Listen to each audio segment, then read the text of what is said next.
Chers confrères, mesdames et messieurs, l'Assemblée générale annuelle de l'Académie des sciences d'outre-mer est traditionnellement le jour de faire quelques constats et de décrire le paysage administratif et budgétaire dans lequel notre institution doit se mouvoir. Il revient à notre secrétaire perpétuel, M. Barjot, de faire ces constats et de tracer nos feuilles de route, et je lui donnerai donc la parole dans un instant. Il me revient l'agréable tâche de rendre en notre nom à tous hommage au dévouement de ceux qui, dans leur qualité d'académiciens ou de personnel de notre maison, permettent à l'Académie de vivre, d'être le lieu de cette convivialité, de ces échanges remarquablement intéressants que constitue chacune de nos séances. J'exprime donc ma gratitude très sincère, la gratitude très sincère de l'Académie, à ceux de nos confrères, messieurs Daniel Joanneau, Christian Lechon, Stéphane Walter, Jean-François Turenne, qui ont coordonné les 4 premières séances de cette année, toutes passionnantes, et à tous les orateurs qu'ils ont invités pour nous. J'associe dans ces remerciements notre confrère Franck Michelin. Il me faut aussi rendre hommage en notre nom, à tous, à notre consoeur Madame Dessouches, qui continue de guider les cycles des Outre-mer auxquels sont consacrés tous nos jeudis de la Pérouse, et les coordinateurs qu'elle a su mobiliser à ce jour. Madame la ministre Georges Paul-Angevin, le général Olivier Tramont, l'ambassadeur Daniel Joanneau et le préfet Michel Jean-Jean. Il me faut exprimer aussi la gratitude particulière de l'Académie à nos confrères Bruno Delmas, d'une part, et Guy Lavorel, d'autre part, pour le travail de longue haleine qu'ils mènent dans le cadre et au nom de notre maison. Bruno Delmas, en poursuivant la prestigieuse collection des sources de l'histoire africaine, Fontes Historiae Africanae, dont le 7e volume est paru en 2025, ou 2026, je ne sais plus, et M. Guy Lavorel, 2025, et Guy Lavorel, en menant à bien le dictionnaire des parlers francophones, dont la première édition devrait coïncider cette année même avec le sommet de la francophonie qui se tiendra au Cambodge. Je remercie le vice-président de notre Académie, le général Lang, d'avoir dirigé les séances auxquelles je ne pouvais pas moi-même participer. Je pense à la présentation du livre de François Cochet sur le général Catroux, un militaire bien diplomate. Je termine ces remerciements en saluant notre secrétaire perpétuel pour le tournant qu'il a su faire prendre à la revue Mondes et Cultures, dont la qualité éditoriale et la ponctualité reposent sur le travail de l'équipe qu'il a constituée et qu'il anime lui-même avec toute l'énergie requise. Il revient au secrétaire perpétuel le soin de remercier tous les personnels de la maison qui travaillent directement avec lui pour nous recevoir, pour organiser nos séances et pour en assurer la transmission, mais également pour assurer la vie quotidienne de l'Académie. Mais je veux, au nom de tous les académiciens et de toutes les académiciennes, leur témoigner notre très vive reconnaissance. Nous aurons dans les prochaines semaines ou dans les prochains mois à réfléchir sur les thématiques que nous devrons rechercher ensemble pour donner le cap général des séances de l'Académie en 2027 et pour les jeudis de la Pérouse, si toutefois nous maintenons le principe de leur organisation. J'avais indiqué dans ma profession de foi que les membres du bureau m'avaient autorisé à conserver comme thème général pour cette année la reconfiguration de l'ordre international. J'estimais lors de ma prise de fonction que ce thème raisonnable l'an passé devenait sous nos yeux d'une actualité vertigineuse. Je n'imaginais pas que le caractère vertigineux de cette actualité serait vérifié le 2 avril dernier lorsque le président de la puissance réputée la première du monde déclarait vouloir ramener l'Iran à l'âge de pierre et encore 5 jours plus tard qu'une civilisation entière allait mourir ce soir, ce qu'il ne voulait pas que ça se produise, mais ce serait probablement le cas. Que cette puissance réputée la première du monde soit peu ou prou tenue en échec par une puissance réputée secondaire comme l'Iran, aura peut-être sur le monde entier la même répercussion qu'eut en son temps l'anéantissement de la flotte russe par les Japonais lors de la bataille de Tsushima en 1905. sur la vision que le monde entier a de lui-même la même influence. Disons à tout le moins que cette reconfiguration du monde qui nous intéresse connaît sous nos yeux une accélération brutale dans le domaine des armes, du droit ou des échanges économiques, et qu'il est intéressant pour nous de faire la part de ce qui disparaît et de ce qui demeure solide des vieux socles du droit international, des grands réseaux marchands et des alliances militaires. C'est naturellement ensemble que nous devons réfléchir à l'axe de nos prochains travaux. Je vous remercie. Et je passe la parole à notre secrétaire perpétuel.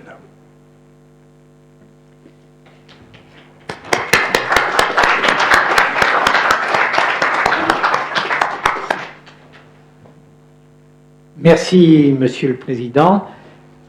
Merci à vous, chers consoeurs, chers confrères, pour votre nombre. C'est une manifestation d'intérêt, je pense, auquel notre personnel en particulier sera très sensible, parce qu'il pourra observer que les efforts multiples, les micro-efforts de chaque instant, en fait, portent leurs fruits. Je voudrais vous revenir très rapidement sur la manière dont nous allons travailler cet après-midi. Je vais vous présenter relativement rapidement un rapport moral qui fera le bilan de 2025 et évoquera quelques projets pour 2026. Nous n'allons pas en épuiser la liste, évidemment. Puis après ce rapport moral, le cabinet interviendra pour vous faire une petite présentation de son travail, de ses objectifs, de sa manière de s'organiser et de la façon dont il contribue à ce que notre académie tourne au mieux. Puis nous passerons à une présentation de la bibliothèque. Vous savez que c'est à la fois notre poumon et notre cœur. La bibliothèque, c'est une richesse fantastique. Je ferai ensuite une présentation qu'il faut faire un jour de la démographie de l'Académie. Voilà, alors nous aurons l'occasion peut-être d'aborder cette question au cours du débat qui suivra. Mais avant que le débat ne s'ouvre, je ferai intervenir notre agent comptable, qui est en même temps chef du service financier de la maison, pour que nous examinions de plus près la situation financière d'aujourd'hui avec laquelle il faut tenir compte, il faut s'adapter et j'en profiterai peut-être pour vous proposer un certain nombre de pistes de relance de notre académie pour anticiper ce qui prend quand même un peu la forme d'un désengagement de l'État. Voilà. Nous terminerons par un débat autour de tous les thèmes que nous aurons abordés. J'entre donc dans le vif du sujet et je vais demander à Pierre-Yves de nous présenter donc le très rapide PowerPoint que j'ai fait. L'Académie des sciences d'outre-mer, je vous le rappelle, c'est important de l'avoir à l'esprit, est un établissement public administratif dépendant du ministère de l'Enseignement supérieur, de la Recherche et de l'Espace. Et donc, son financement nous est accordé dans le cadre d'un contrat quinquennal que nous avons signé en 2021 et qui porte, puisque nous sommes encore dans ce contrat, sur la période 2022-2026. Je le rappelle aussi, ce contrat s'organise autour de 5 axes. Développer le rayonnement de la bibliothèque de l'Académie, et nous avons réalisé une étape importante avec l'obtention du LABEX Collection d'Excellence, Collex Percé, dont Pierre-Yves Velfis vous parlera plus en détail. Organiser l'accueil des chercheurs et multiplier les travaux de recherche. Nous ne pouvons pas faire de l'enseignement. Nous sommes rattachés au ministère de l'Enseignement supérieur, de la Recherche et de l'Espace. Il faut que nous relevions d'une manière ou d'une autre le défi de la recherche. Diversifier les formats des séances et s'ouvrir à de nouveaux publics. Développer la communication. Préparer enfin un programme de manifestations scientifiques et déplacements, notamment, mais pas seulement, dans le cadre des entretiens de l'outre-mer. Alors, ce contrat assure en premier lieu le fonctionnement de l'Académie. Je rappellerai qu'entre 2022 et 2026, l'Académie a organisé plus de 125 séances, dont 84 statutaires du vendredi, 24 jeudis de la Pérouse et 17 séances exceptionnelles. Donc nous ne sommes pas totalement morts. En outre, la communication s'est renforcée. Vous avez pu le constater, le web est régulièrement alimenté. Nous disposons d'une chaîne YouTube dont vous bénéficiez sur notre site. Et puis, nous sommes présents sur les réseaux sociaux grâce notamment à nos stagiaires dont vous avez pu observer le dynamisme et la compétence.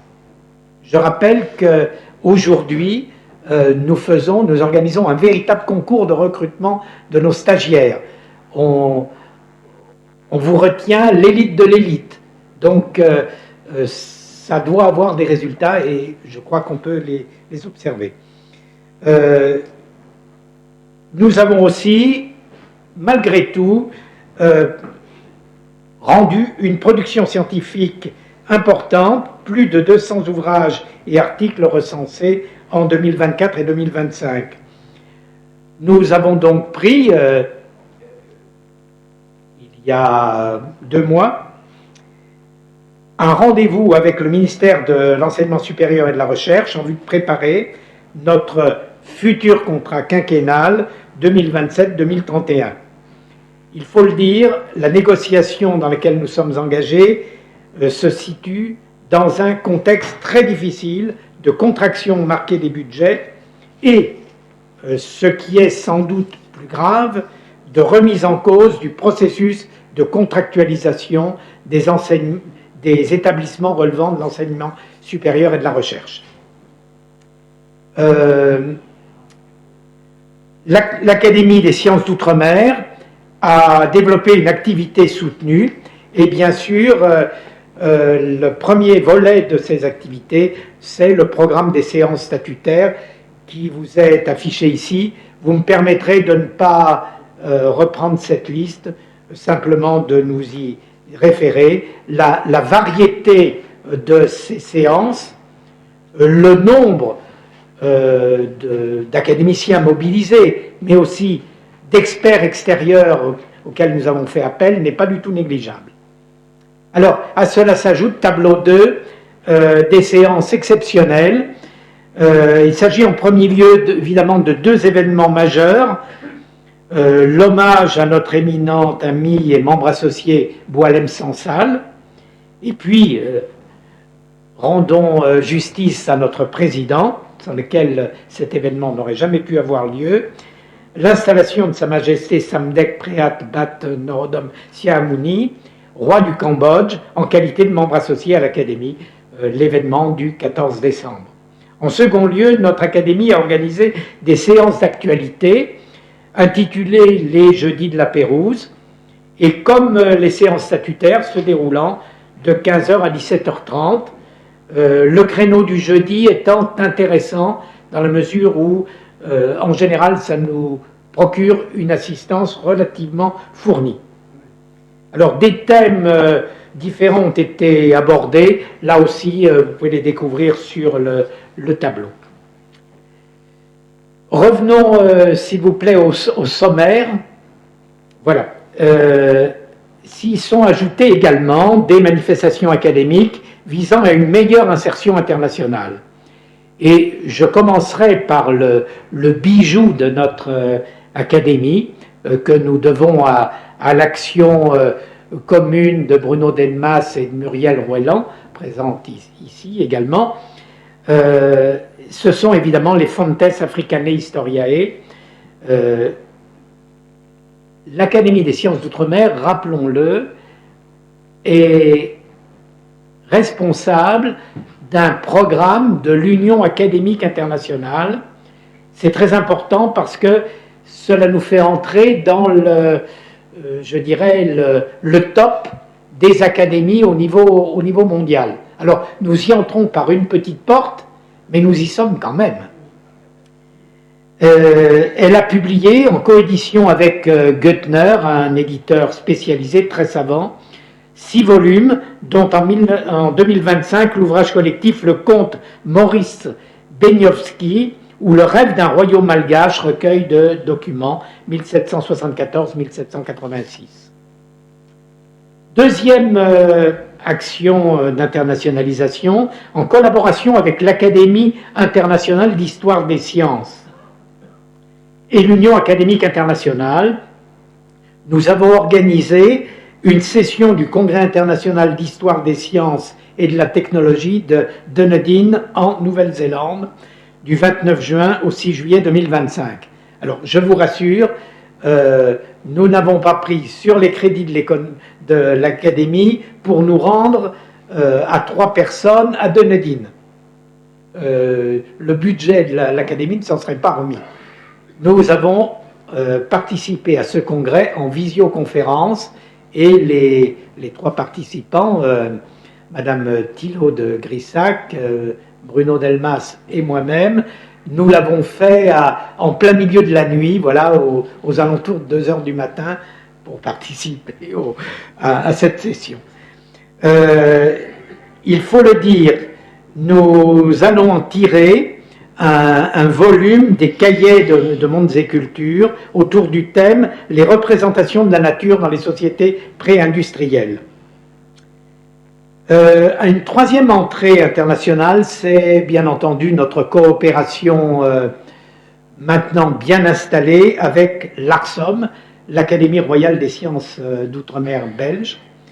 Nous avons les 13 et 14 octobre 2025 tenu un colloque très important sur les transformations de l'ordre mondial, presque l'équivalent, mais pas tout à fait, de notre thème de l'année.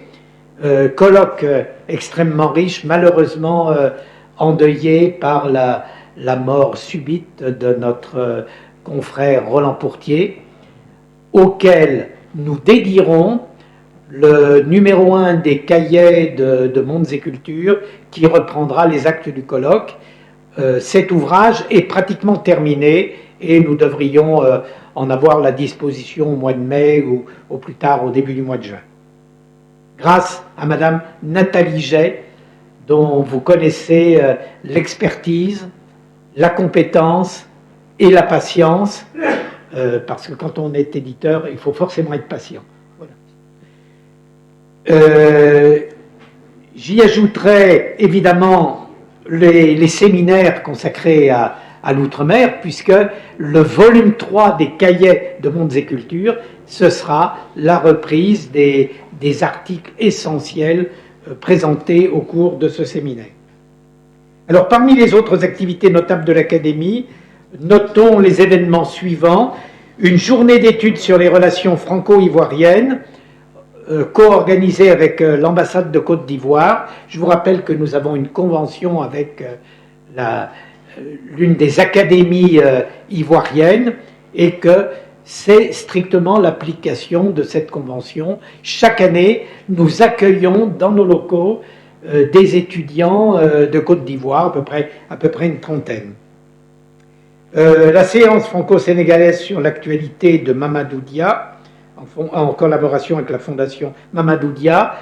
Je vous annonce, je pense que Pierre-Yves vous en parlera plus en détail, que Roland Collin, qui était le directeur de cabinet de Mamadou Dia, eh bien, nous fait le don de ses archives et ce sera évidemment une page importante pour ceux qui voudront travailler sur ces questions toujours d'actualité.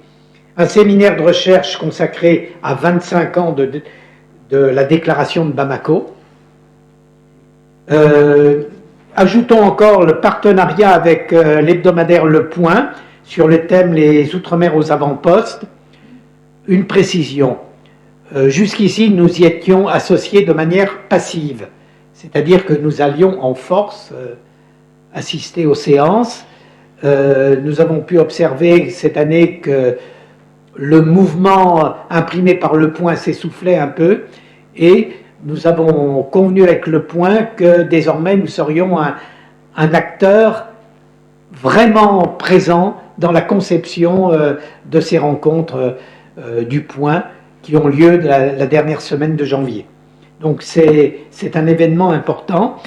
Bien sûr, rappelons la coopération régulière, solide, sérieuse, très mobilisatrice avec Fraternité Afrique. Et puis, je vous le rappelle, notre académie accueille de temps à autre des expositions. Cette année, nous avions les masques de feuilles en pays baois, et puis sécurité et souveraineté alimentaire. Je passe maintenant au point 2. L'Académie des sciences d'outre-mer, des ressources limitées pour des projets ambitieux mais ciblés. Ces activités nombreuses ont été menées à bien avec, je dirais, des bouts de chandelle, parce que nos moyens sont extrêmement limités. Il faut vous représenter que l'Académie des sciences d'outre-mer, c'est l'équivalent de 4 équivalents temps plein du point de vue personnel, c'est-à-dire rien du tout. Ces ressources limitées, elles le sont en personnel, mais elles le sont aussi financièrement, puisque l'Académie bénéficie d'une dotation d'État d'un montant de 353 173 €, c'est ce qu'a prévu notre contrat, destiné à 2 missions principales, bibliothèque et documentation d'une part, de l'autre diffusion des savoirs. À cette dotation d'État s'ajoutent 35 000 € de ressources propres, ce qui veut dire que nous nous autofinançons à peu près à hauteur de 10%, pas tout à fait.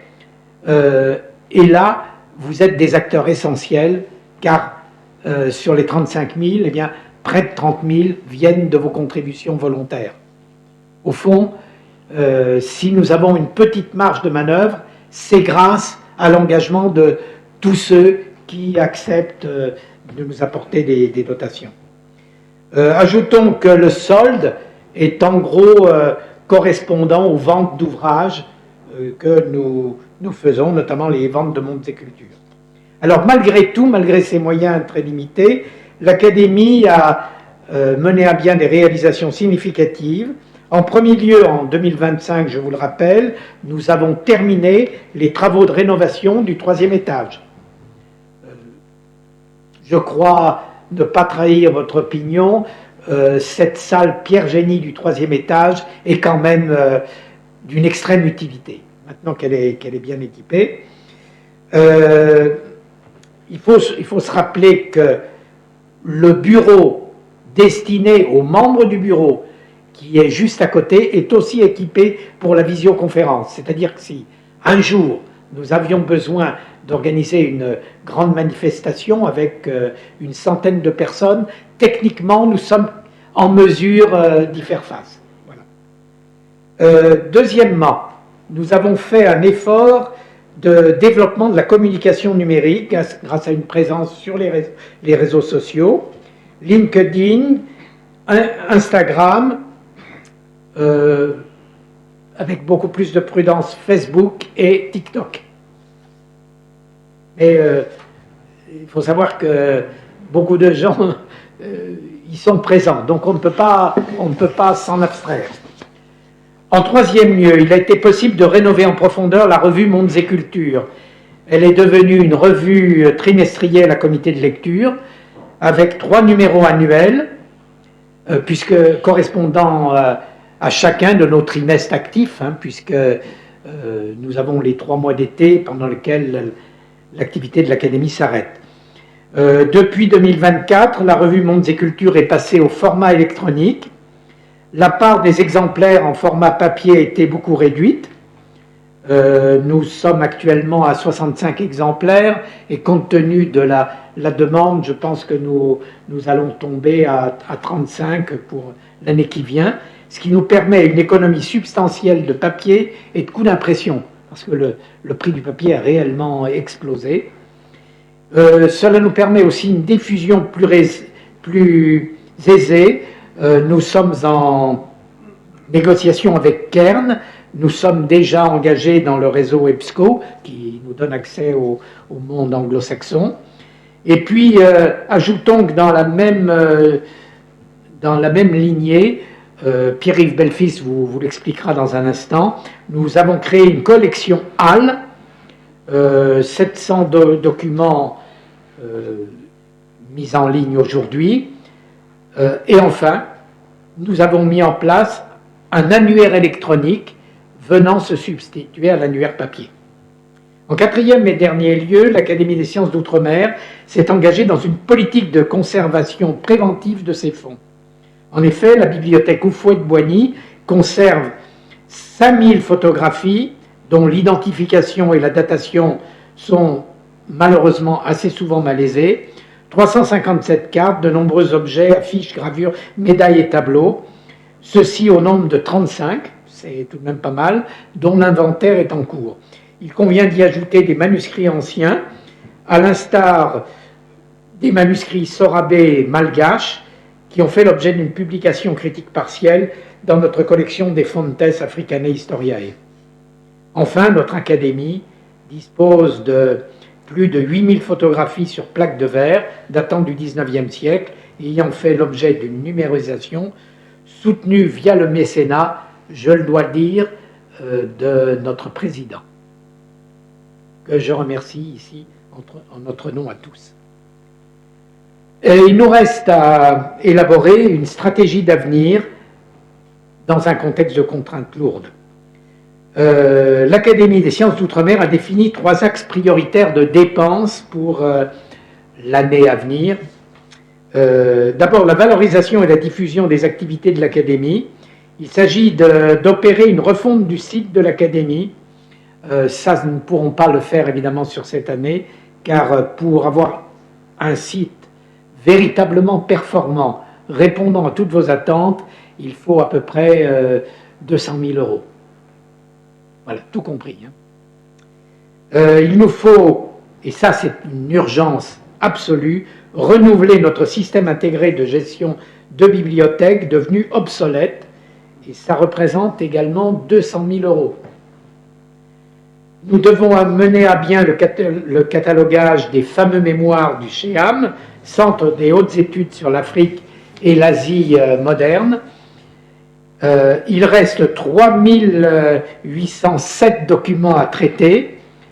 Par ailleurs, ce fonds exceptionnel est détenu à 90% par l'Académie des sciences d'outre-mer, les 10% restants étant disponibles aux archives nationales d'outre-mer à Aix.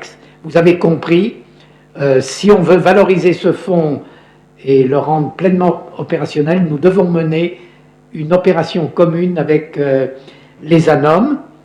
Et ce qui est envisagé, c'est de mettre en place une ANR financée par l'Agence nationale de la recherche, là aussi dans un contexte très difficile parce que les crédits de l'ANR ont beaucoup diminué.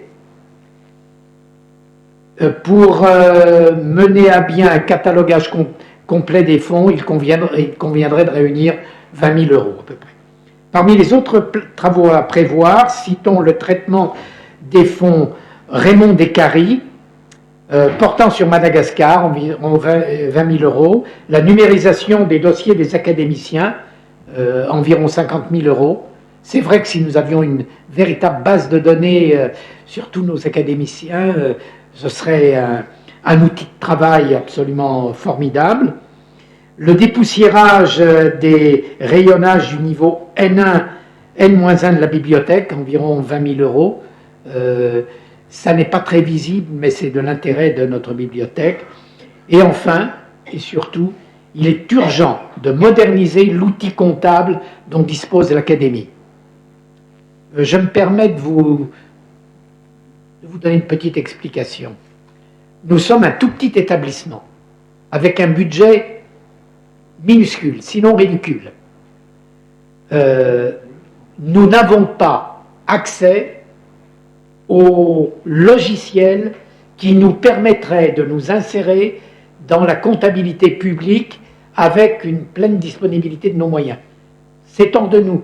On y passerait l'intégralité de notre budget sur un seul logiciel. Impossible. nous avons été obligés de nous adresser à un prestataire extérieur qui ne nous donne absolument pas satisfaction.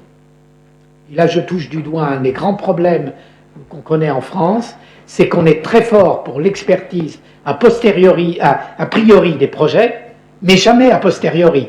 C'est-à-dire qu'une fois que quelqu'un est entré dans la machine d'État, même s'il ne donne aucun résultat, il est tranquille pour des années, voire des dizaines d'années. Et c'est malheureusement le problème auquel nous sommes confrontés. Vous avez compris que la modernisation de l'outil comptable, c'est absolument nécessaire si on veut rester une académie vivante et connectée, enfin, sur l'ensemble de la communauté académique internationale. Ces projets répondent à des nécessités cruciales, mais ils doivent aussi se concilier avec les problèmes affectant notre bâtiment lui-même. Nous avons un certain nombre de travaux à mener. Nous avons déjà commencé, mais ils ne sont pas menés à leur terme. Mettre fin aux infiltrations du 4e étage. Nous avons eu un accident sur le toit, enfin, un déplacement de plaques sur notre toit qui a eu pour conséquence des infiltrations d'eau au 4e étage. Ça, nous avons fait les réparations nécessaires, mais il faut bien se dire que dans un bâtiment ancien comme le nôtre, il y a beaucoup de travaux à faire. Il convient de rénover nos réseaux électriques, parce que vous avez remarqué que de temps en temps, il y avait des pannes. Le problème, c'est que notre réseau est vétuste, affecté de zones d'humidité qui nous posent des problèmes techniques. Mettre en place des mesures d'économie d'énergie. Alors c'est d'autant plus crucial que la ville de Paris, qui nous fournit en chauffage, en chauffage géothermique, a terriblement augmenté ses prix. Et donc notre trésorerie est très affectée par le coût du chauffage. Ça explique pourquoi pendant certaines périodes de l'année, vous pouvez avoir un petit peu froid dans nos locaux. Voilà. Mais il faut bien le dire, nous sommes très très justes en moyens pour faire face aux dépenses. Réaménager les réseaux informatiques, je ne vous fais pas de commentaires, mais c'est aussi une nécessité. Et puis enfin, il nous faut installer un système de vidéosurveillance afin de sécuriser le site. En effet, vous avez remarqué que le matin, avec le peu de personnel que nous avons, si nous ouvrons la porte, nous ne pouvons pas vérifier qui entre. Et c'est ainsi qu'un jour, j'ai vu débouler dans mon bureau un ouvrier qui voulait me vendre des travaux de réparation de notre toit totalement imaginaires, et que j'ai eu beaucoup de peine à faire évacuer parce qu'il n'y avait plus personne dans la maison. Voilà. Voilà, vous l'avez compris, notre maison a à faire face à des défis considérables. Je vous demande évidemment beaucoup de tolérance parce que nous faisons un maximum pour que la maison tourne, mais vraiment avec presque rien en main. Hein. Voilà. Bon, je vais m'arrêter là et donner la parole maintenant au cabinet. Merci de votre attention.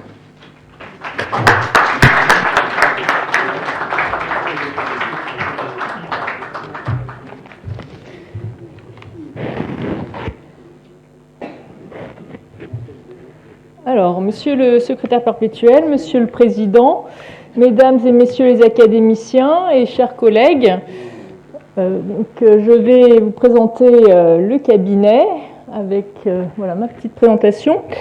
Donc il est des structures dont l'efficacité se mesure précisément à leur discrétion. Et le cabinet de l'Académie est de celle-là, peu visible, mais constamment à l'œuvre. Notre Académie, que Paul Bourdary, Maurice Delafosse et Alfred Martineau ont fondée en 1922, avec pour devise « Savoir, comprendre, respecter, aimer », a toujours eu besoin d'un pivot. Ce pivot, c'est le cabinet. Il ne produit pas directement le savoir, mais il rend possible concrètement les conditions de son élaboration, de sa diffusion et de son rayonnement. Permettez-moi donc, en m'appuyant sur les grandes missions du cabinet, d'en esquisser les contours. Alors, au départ, en 1923, donc un an après la création de l'Académie, elle doit s'organiser et organiser une première grande session. Donc aucun secrétariat moderne, aucun outil numérique. Pourtant, des dizaines de savants, d'explorateurs et de médecins venus des quatre coins de l'Empire doivent être accueillis, logés, programmés. Qui a tenu la plume ? Qui a coordonné les agendas, préparé les discours et géré les élections des premiers membres titulaires, des hommes et des femmes de l'ombre, les ancêtres de notre cabinet ? Donc le cabinet assure une mission centrale, ordonner, coordonner et anticiper l'ensemble des activités de l'Académie. Donc cela recouvre notamment l'organisation de l'agenda du secrétaire perpétuel, la préparation des séances, des colloques, des manifestations scientifiques, la conduite des processus électoraux qui structurent la vie académique, le suivi du dialogue avec notre ministère de tutelle, en particulier sur les questions budgétaires, comme on vous en a déjà entretenu, et la préparation des réunions décisives, donc des bureaux, des commissions, dont dépend la continuité de notre action. Donc à travers ces fonctions, il s'agit moins d'administrer que de donner de la cohérence et du rythme à l'ensemble. Donc le cabinet, c'est aussi une fonction d'interface et de médiation. Donc c'est un point d'articulation essentiel entre les académiciens eux-mêmes, au nombre de 275, enfin en réalité il y a 275 sièges d'académiciens, mais actuellement 244 sièges pourvus, et entre donc l'académie et ses partenaires en France comme à l'étranger. Donc le cabinet accompagne, facilite, oriente, et lorsque cela est nécessaire, il clarifie et il priorise.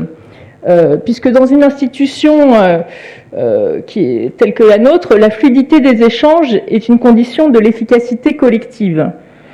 Donc c'est une équipe au service d'un fonctionnement exigeant. On pourrait croire qu'un tel travail exige une armée, mais il n'en est rien, puisque notre cabinet est une équipe resserrée. Nous sommes 4 personnes, parfois 5, puisqu'actuellement nous accueillons 2 stagiaires, donc une stagiaire dévouée au cabinet et une autre stagiaire qui s'occupe de l'édition de notre prochain dictionnaire des parlers francophones et qui viendra tout à l'heure vous présenter rapidement son travail.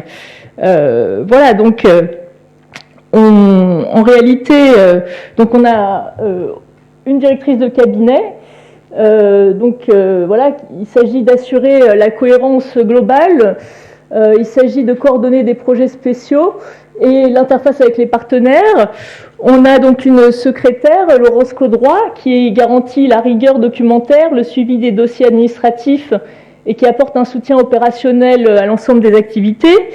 Donc on a évidemment Yvonne Doval, notre incontournable chargée d'accueil, qui est le premier visage de l'Académie et que vous connaissez tous. Donc.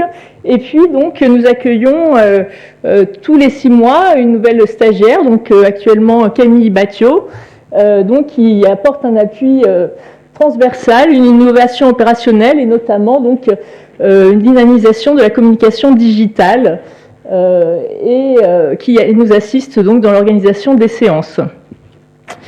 Alors, on pourrait faire le parallèle avec l'explorateur Auguste Pavie, qui traversait seul le Laos et le Siam avec quelques porteurs, puisqu'il avait peu d'hommes à sa disposition, mais une volonté immense. Le cabinet, c'est la même philosophie, un peu de personnes, mais une énergie décuplée. Leur action quotidienne couvre l'accueil, le suivi administratif, l'organisation matérielle, la continuité des activités. Donc c'est un travail patient, précis, souvent invisible, mais sans lequel rien ne pourrait véritablement se tenir. Donc chaque activité de l'Académie, que ce soit une séance, un colloque, un prix, une publication, suppose une préparation minutieuse, un encadrement budgétaire rigoureux, une exécution conforme aux procédures, Et le cabinet doit veiller au délai, à la mobilisation des ressources et à la fiabilité des processus. Alors pour faire une autre métaphore, je pense ici à une figure moins connue mais essentielle de l'Académie, Marcellin Boule, qui était paléontologue et qui a passé des années à classer des milliers d'ossements. Sans sa rigueur administrative et scientifique, la préhistoire française n'aurait pas connu ce rayonnement. Et le cabinet fait de même avec nos archives, nos budgets, nos conventions. Nous assurons la solidité de l'édifice dans ses fondations mêmes. Alors, la discrétion du cabinet ne signifie pas pour autant son effacement, puisqu'il contribue aussi à notre visibilité, à travers la gestion des outils de communication, la préparation des interventions, des discours, la mise en valeur de vos travaux, donc sur le site internet notamment. Donc nous faisons connaître au-delà de notre cercle immédiat la richesse de nos activités. Donc le rayonnement, c'est la conséquence naturelle de notre devise, savoir, comprendre, respecter et aimer. Et c'est le cabinet qui tient la plume des communiqués, qui alimente le site internet, qui assure l'interface avec les médias. Donc nous essayons d'être les héros discrets de votre gloire, par la gestion des outils de communication, par la préparation des interventions et des discours et par la mise en valeur donc des travaux académiques. La conduite de projet et la gestion de la complexité fait aussi partie de nos missions, concours, partenariats, événements scientifiques ou culturels, initiatives internationales. Donc le cabinet est engagé dans une pluralité de projets, souvent simultanés. Donc cela suppose une capacité constante d'adaptation et, disons-le, une nécessaire endurance. Et enfin, le cabinet est aussi le lieu où s'opèrent au quotidien des choix de priorité, d'arbitrage entre urgence et projets de fond, et des ajustements face aux imprévus. Donc dans ce contexte, il ne lui est pas toujours possible de répondre immédiatement ni favorablement à chaque sollicitation individuelle. Donc ce n'est ni une distance ni une réserve, mais la condition d'un fonctionnement équitable et efficace au service de tous. Donc comme le disait Paul Bourdary lui-même, l'Académie n'est pas une somme d'individualités, mais une communauté de destin. Donc le cabinet est le garant de cette communauté. Donc pour conclure, le cabinet apparaît comme un organe de cohérence et de continuité au service d'une ambition collective qui le dépasse. S'il agit souvent dans l'ombre, c'est pour mieux permettre à l'Académie de remplir pleinement ses missions, penser, transmettre et rayonner. Le cabinet est au service de chacun, mais il est d'abord au service de tous. Je vous remercie. Voilà, je vais laisser Laura Mialaki nous présenter en 2 mots son projet de dictionnaire des parlers francophones mené en lien avec monsieur Guy Laborel qui n'est malheureusement pas là aujourd'hui. Bonjour à tous. Alors, je me présente Laura Mialaki, je suis stagiaire à l'Académie depuis janvier et donc depuis janvier je travaille à l'élaboration de ce dictionnaire des parlers francophones. Donc pour ceux d'entre vous qui ne le connaîtraient pas, c'est un dictionnaire qui a pour visée de recenser des mots de la francophonie, donc des synonymes pour une même expression, un même terme, sur toutes les zones de la francophonie. Donc depuis janvier, on travaille sur le site web qui est disponible en ligne. Il est accessible, il est en permanente évolution. Vous pouvez le consulter quand vous voulez. Vous pouvez d'ailleurs contribuer, vous aussi, à ce dictionnaire.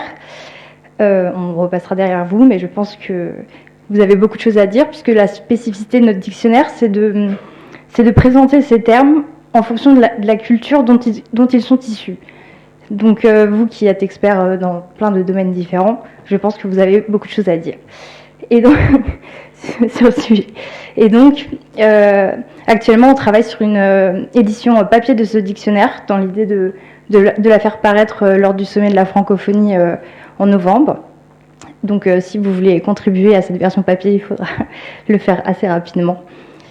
Et voilà. en tout cas, c'est une ressource toujours disponible qui se veut aussi ludique, puisque c'est Monsieur Laborel qui gère le projet et qui a il aime ce jeu sur la langue, et donc moi je contribue à ça à ma façon. Voilà, je vous remercie.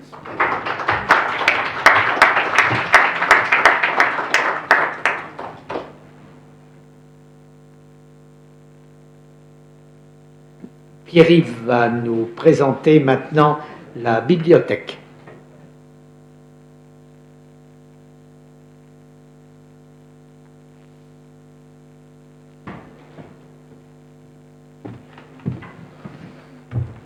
Bien, Monsieur le Président, Monsieur le Secrétaire perpétuel, Mesdames et Messieurs les académiciens, chers collègues, merci de votre attention. Alors, la bibliothèque, très rapidement, je vais essayer de me concentrer cette année sur quelques dossiers qui nous ont bien occupés durant la période 2025-2026. Mais je voudrais d'abord rappeler que la bibliothèque est un peu plus jeune que l'Académie, puisqu'elle a 20 ans de moins. On fêtera notre centenaire en 2042, voilà, mais il y avait des livres avant, bien sûr, à la bibliothèque.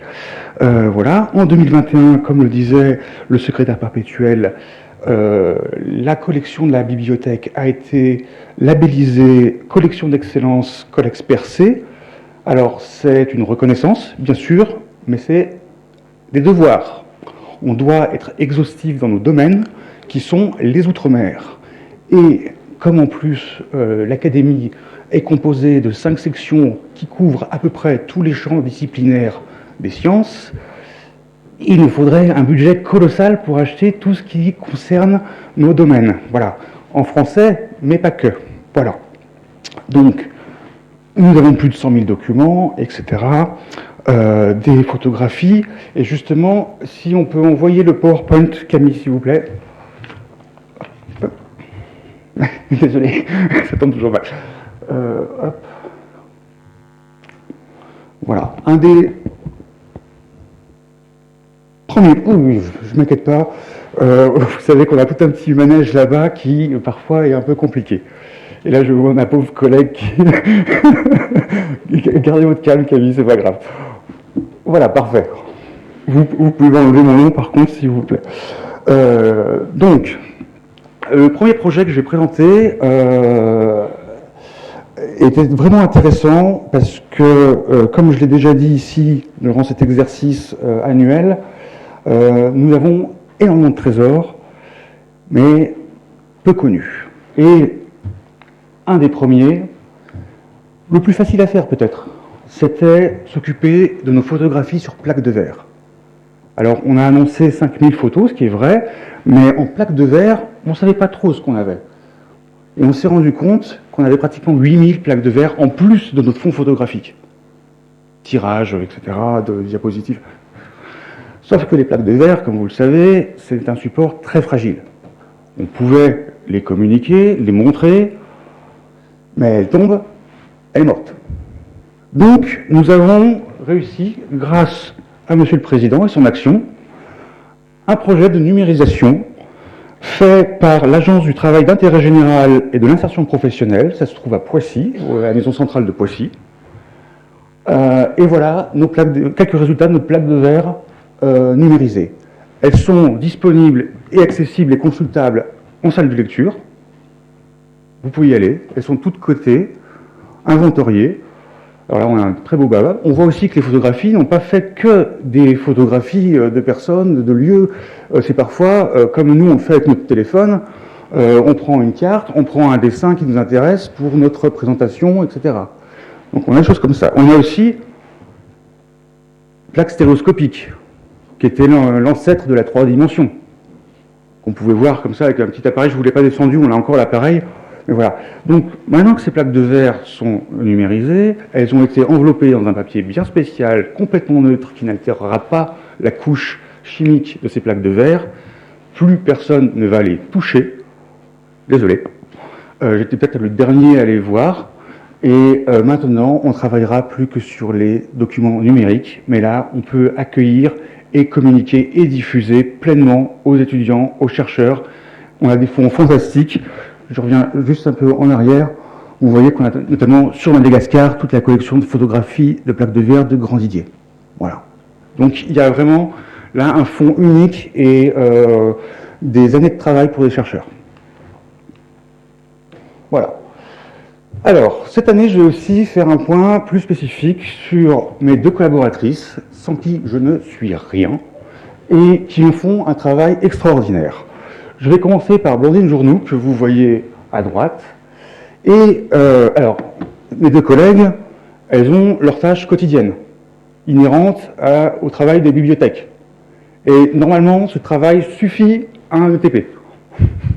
Voilà, mais elles ont beaucoup d'ambition pour la bibliothèque et pour l'académie. Aussi sont-elles très volontaires.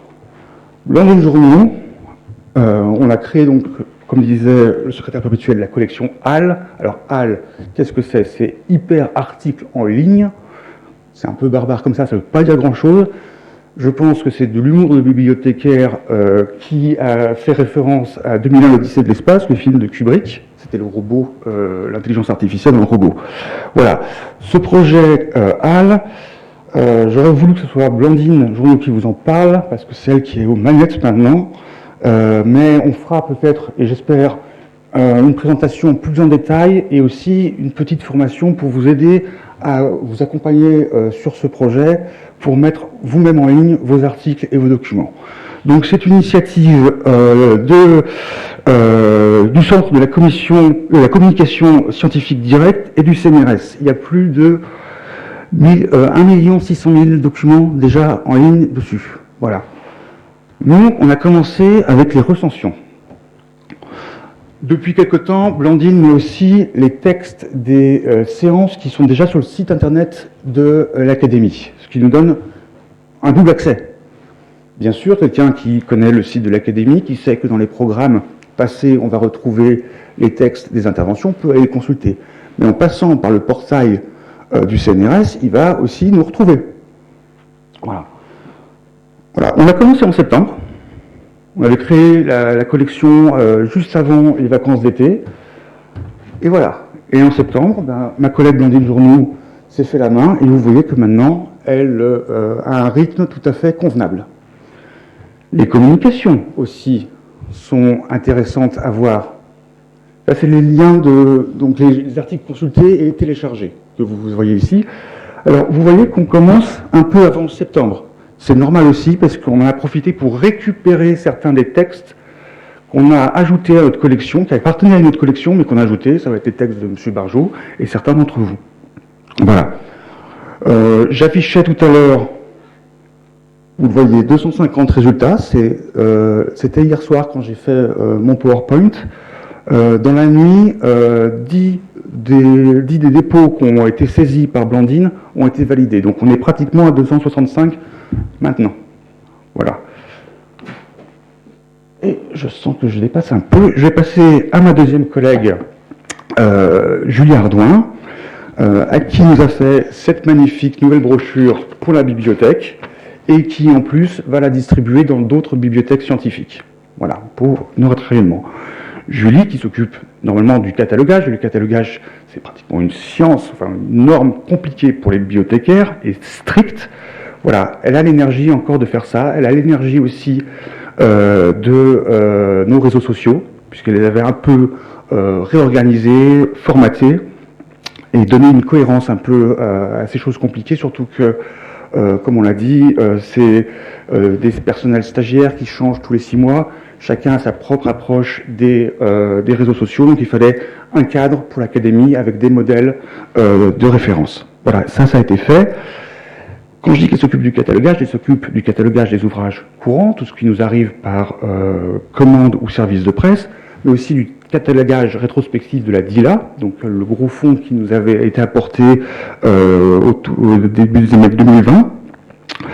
Et en plus, elle a un souhait, c'est parce que c'est dans son bureau, elle voudrait reprendre le catalogage de tout le fonds de Cary, parce que voilà, les catalogues ont leur histoire. Ces documents très précieux, toute cette collection très précieuse, en plus ils ont des ex-libris magnifiques, avaient été catalogués dans un autre temps, un peu sommairement, et méritent d'être repris. Voilà. Et donc, d'elle-même, elle s'est proposée pour reprendre ce travail. C'est énorme. Elle a déjà la DILA à faire et c'est beaucoup. Vous voyez sa progression quand vous allez dans la salle Pierre-Génie au 3e étage. Les stagiaires qui se remplissent petit à petit, c'est son travail. Voilà, je tenais aussi à remercier donc Glendy Journoux et Julia Ardouin pour leur travail fantastique à la bibliothèque. Alors, ces projets-là, hop, voilà, ça c'est la brochure. On peut couper. On va pas s'arrêter là. Hein. Il y a plein d'autres choses à faire. On a perdu malheureusement la subvention. On n'est pas les seuls en France. Dans les universités, beaucoup de gens ont perdu une subvention pour le catalogage rétrospectif des fonds. On l'a eu pendant 2 ans, ce qui nous avait permis de cataloguer les mémoires du SHEAM. C'est arrêté pour l'instant. On va trouver d'autres solutions, peut-être en interne, peut-être par un prestataire. Mais on a aussi l'idée, parce que c'est vraiment des ressources importantes et uniques en France, comme l'a souligné le secrétaire perpétuel, aussi de les numériser. Ça pourrait être très très intéressant pour leur diffusion et la communication scientifique. Autre projet qui est en cours, mais qui est presque finalisé, je l'espère, c'est un don d'archives de Monsieur Collin, donc qui était au Sénégal pendant les indépendances, qui a une collection incroyable, une histoire incroyable à raconter. C'est un don un peu spécial parce que ça ne sera pas techniquement un don, ça sera un dépôt. Les archives continueront d'exister, enfin, seront la propriété de la Fondation Mamadou Dia au Sénégal. Donc ça sera une propriété du Sénégal, pas de la France, mais elles seront conservées au 15 rue La Pérouse. Et pour les consulter, il faudra demander l'autorisation à la Fondation Mamadou Dia. Voilà. Je vais aller encore plus vite. Oui, alors les séances en ligne, ça a été quelque chose d'intéressant à mener à bien, et surtout, on a eu la très bonne surprise de voir que certaines séances pouvaient avoir pratiquement plus de 1000 spectateurs. On est limité ici à moins de 100 personnes, on multiplie par 10 notre auditoire. Voilà. Je vais finir, pas tout à fait, une dernière chose, parce que j'ai eu la bonne nouvelle ce matin. On devrait pouvoir avoir dans notre collection de petits objets d'art, de souvenirs, récupérer très très bientôt une superbe maquette de l'Astrolabe, le bateau de la Pérouse, et faire revenir l'Astrolabe rue La Pérouse. Ça sera une très très très belle chose. Voilà, j'espère que vous pourrez en profiter. C'est une maquette assez conséquente. Merci, merci. J'y suis pas grand-chose. Je tiens à dire que la solidarité militaire, j'en vois quelques-uns ici, a beaucoup aidé pour faire rapporter. Le don est gratuit et le transport risque de enfin, j'espère sera gratuit. Voilà. Donc une affaire gagnant-gagnant. Alors, n'applaudissez pas parce que ma dernière et sempiternelle conclusion de cette séance, enfin de cette habitude, c'est de vous rappeler l'importance des recensions d'ouvrages. Nous décernons une dizaine de prix chaque année. Ces prix sont décernés grâce à vos recensions, sur cette base-là. C'est aussi une relation de confiance que nous avons avec les éditeurs. Ils nous envoient les livres gratuitement. S'ils nous les envoient, mais que nous ne produisons pas de compte-rendu, même mauvais, certains ont tendance à moins nous envoyer les livres, et ça peut pénaliser l'enrichissement de la bibliothèque et amoindrir la qualité des prix de l'Académie. Voilà, je ne vous embête pas plus. Merci de votre attention et de votre soutien constant.